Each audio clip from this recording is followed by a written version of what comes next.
మత్తయి సువార్త 10వ అధ్యాయంలో 1వ వచనంలో ఈ మాట రాయబడి ఉంది.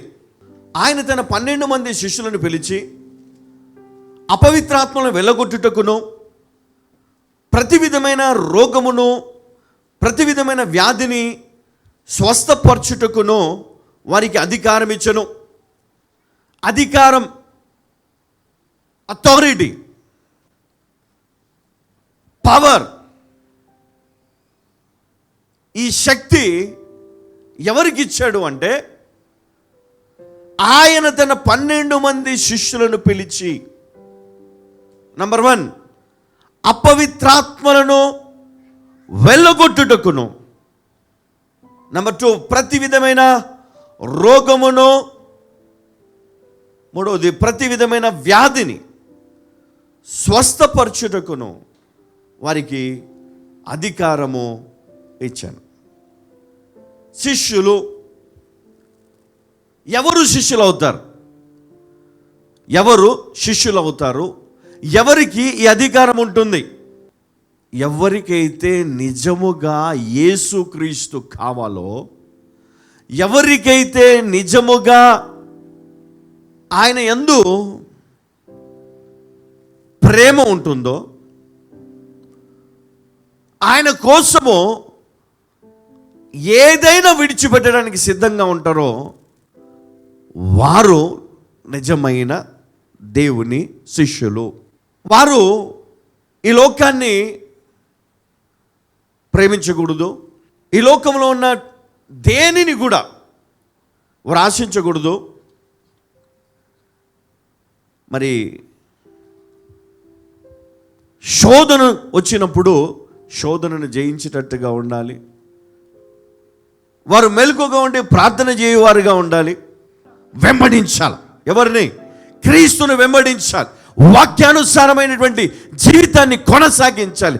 ఎందుకంటే కీర్తనల గ్రంథము 34:19 చెప్తుంది ఏమని? నీతిమంతునికి కలుగు ఆపదలు అనేకములు. హల్లెలూయా. నీతిమంతులకు కలుగు ఆపదలు అనేకములు, వాటన్నిటిలో నుండి యెహోవా వానిని విడిపించును. హల్లెలూయా. ఏమని రాయబడిందమ్మా? నీతిమంతునికి కలుగు ఆపదలు అనేకములంట కదా. ఎన్ని ఉన్నాయమ్మా? చాలా ఉన్నాయి కదా. ఎక్కడి నుంచి వస్తుందో తెలియదు. ఒక్కొక్కసారి నీ ఇంట్లో నుంచి మొదలవుతుంది గొడవ. ఒక్కొక్కసారి నువ్వు ఎవరినైతే నమ్ముకున్నావో వారి దగ్గర నుంచి స్టార్ట్ అయిపోయింది సమస్య. ఒక్కొక్కసారి నువ్వు ఎవరిపైన ఆధారపడ్డావో వారి నుంచి వస్తుంది సమస్య. నెమ్మది లేని జీవితాలు, సంతోషము లేని జీవితం, నిలకడ లేని జీవితం ఎప్పుడు పోతుందో తెలియదు కదా. అలాంటి జీవితాన్ని మనం జీవిస్తున్నాం. కానీ ఎవరైతే రెగ్యులర్గా మందిరానికి వెళ్తారో, ఎవరైతే వాక్యము పైన ఆధారపడతారో, ఎవరైతే దేవుని వాక్యానికి లోబడే మనస్సు కలిగి ఉంటారో వారు దేవుని చేత, అంటే యేసుక్రీస్తు రక్తము చేత కడగబడిన వారుగా, పరిశుద్ధమైనటువంటి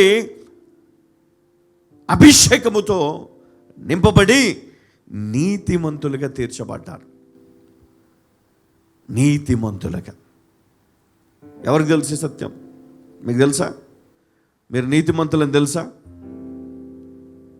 తెలుసు. కానీ ఆ నీతిని మీరు కొనసాగించలేకపోతున్నారు.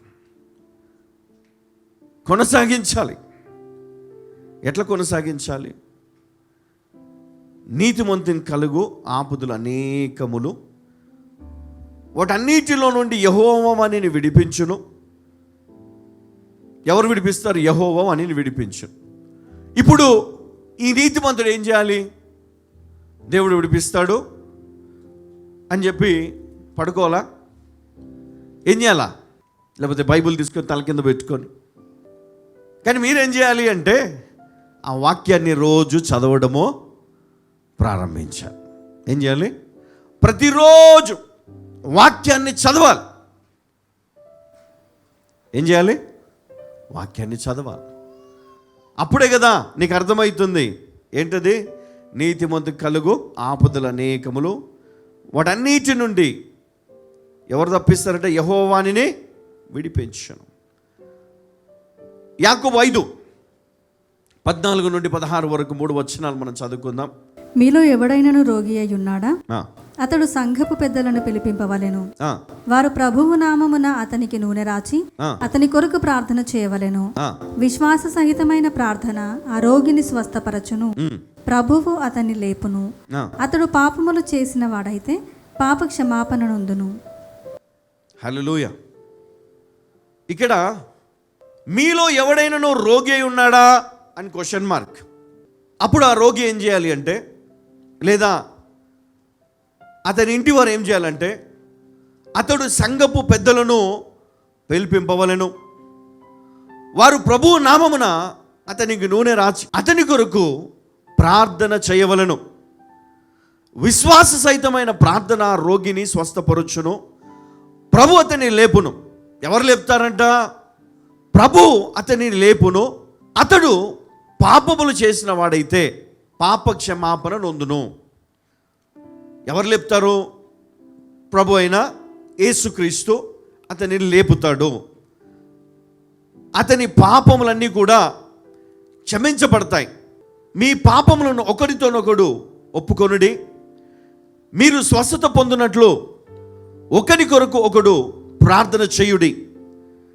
నీతిమంతుని విజ్ఞాపన మనపూర్వకమైనదై బహు బలము గలదై ఉండును. నీతిమంతుని విజ్ఞాపన. ఎంతమంది ప్రార్థన చేస్తూ ఉన్నారు? ఒక గంట దేవునికి ఇవ్వట్లే కదా.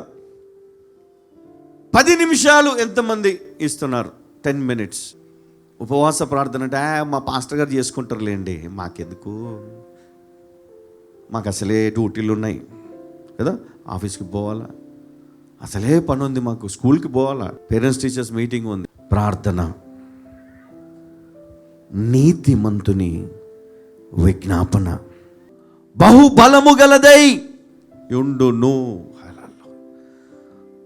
ఎంత గొప్ప శక్తి కలిగి ఉంటుందంటే, నీ స్వరము వింటేనే కదా సాతాను గజ గజ గజ గజ వణుకుతాడు. నీ స్వరము వింటే దయ్యాలు భయపడతాయి. ఈరోజు మా కుటుంబంలో సమస్యలు ఉన్నాయి బ్రదర్ అని చెప్తారు. కుటుంబంలో సమస్యలు ఉన్నాయి. ఏ కుటుంబంలో సమస్యలు ఉంటాయి తెలుసా? ప్రార్థన లేని కుటుంబాల్లో సమస్యలు ఉంటాయి. అంటే ఎలాంటి ప్రార్థన చేస్తున్నాం మనము? ఎలాంటి ప్రార్థన? నీతిమంతుని ప్రార్థన. హల్లెలూయా. ఎవరి నీతిమంతుడు?